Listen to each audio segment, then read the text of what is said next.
Welcome to the Wounded Angels Network, and this time I'm speaking to you from the beautiful Temenos Retreat Center in McGregor in the Western Cape, Southern Africa. I'm standing here in the magnificent gardens of Temenos at an angel that is dedicated to the lost children. Angel for the Lost Children, and it tells us on the plaque that it was created by Bulelani Noy and conceived by the journey of Elaine Anderson. I do not know Elaine Anderson, but I can imagine that Elaine is what has been called an angel mom, a mother who has lost a child. It's a beautiful shrine, and if you look carefully you can see here some booties that have been put by mothers coming to mourn their children. There are bracelets, prayer bracelets put around the angel, and a little tile with the child's name on it. The experience of the loss of a child is universal. As long as we have been human, not all of us have made it to adulthood. And yet, despite knowing that, there is always a sense that there's something wrong when a parent has to bury a child. It should not be that way. In our expected order of life, a child should be the one who buries their parent. But when a parent loses a child, it brings home to us some very profound realities, and those realities are hard won in the experience of trying to find meaning for what has happened in this distorted order of how we expect life to unfold. We all know that we will be born. We all know that, as some joker has said, none of us gets out alive. But in this dying of a child, almost out of time, our minds struggle to come to terms with the loss. And in my work with angel moms and dads, parents who have lost children as infants, as teenagers, even in midlife, I have found these people reaching out, these wounded angels themselves, these angel parents, often crave some sense that their child is okay. Particularly on bad weather nights, when it's cold or it's wet or it's raining, they will say, are they okay? Are they warm? Because that maternal and paternal instinct continues despite the fact that the object of that care is no longer there. Very often, angel parents will find meaning in the appearance of a feather that suddenly appears in the house and there's been no bird there, or even a feather outside, or a flower that just drops on their path, and they take it to be a message, the child saying, I'm okay, I'm okay. Of course, the truth about the loss of a child is that it reminds us very forcefully that dying is part of living. Somehow in our Western culture we have become exceedingly death denying. We will discuss almost every other subject at our dinner tables. We will discuss sex, we will discuss our own sexual experiences.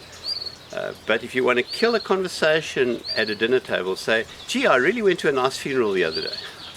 The conversation will end right there. We are a death-denying culture. And so to experience an out-of-time death, an untimely death, the death of a child, brings us to that deep realization that death is natural. Not everybody makes it to adulthood. The other very helpful thing to hear when one is an angel parent, and I have consulted many angel parents over the years, that they all say this sense of of where is my child now keeps coming up for them.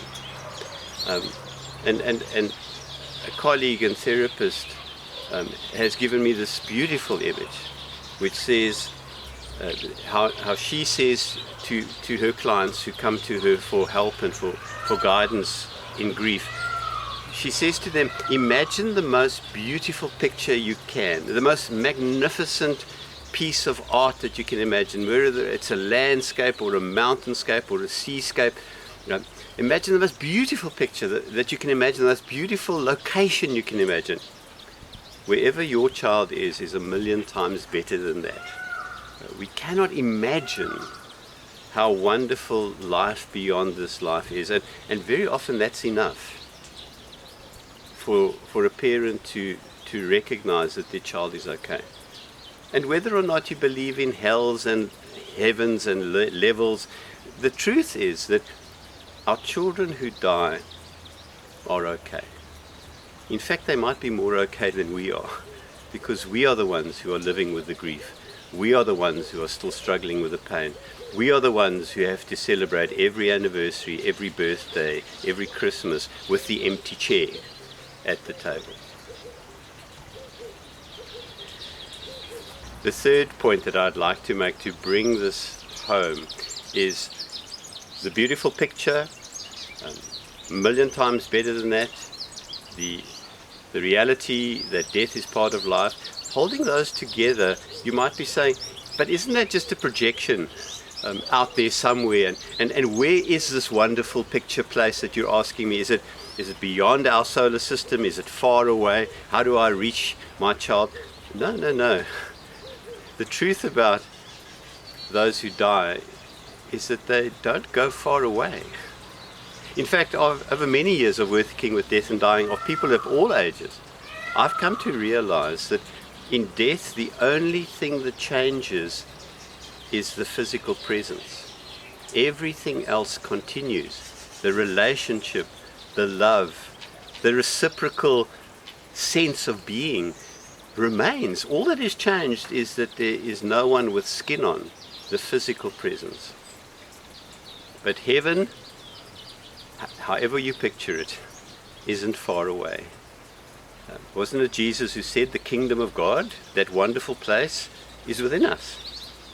And so our loved ones, particularly our children who have died, are still with us. We remember them. And in every remembering, can you see the word member in there? Every time we remember, we restore them to the membership of what has been called the communion of saints, the family of love. They are not far away. In closing, may I tell you a story which doesn't relate specifically to children, but tells the story from the Jewish tradition of an old rabbi who is lying on his deathbed, and he's in a sort of semi-comatose state, and he comes to more consciousness, and he opens his eyes and he looks around the bed and he sees all his disciples weeping, and he whispers to them in a broken, dry voice, "Why are you crying?" And they say, "But Rabbi, you are dying. We are sad that you're dying." And the old rabbi looks at them and says, "But where can I possibly be going where my love will not still be able to reach you?" If you have lost a child and are mourning that child's absence deeply, may I remind you, they have not gone far away. Yes, they have died in a natural process, because death is part of living. We start dying the moment we are born. But they have gone to a place much better than this, and that place isn't far away. It's a place in our hearts and in our memories. Amongst the angels that stand here at Temenos, in the little symbols of memory, but most of all in the remembrance, the restoring to memory, to membership in our hearts. Thank you for your attention and for this conversation from this beautiful, beautiful Temenos, this safe place of healing from the Wounded Angel Network.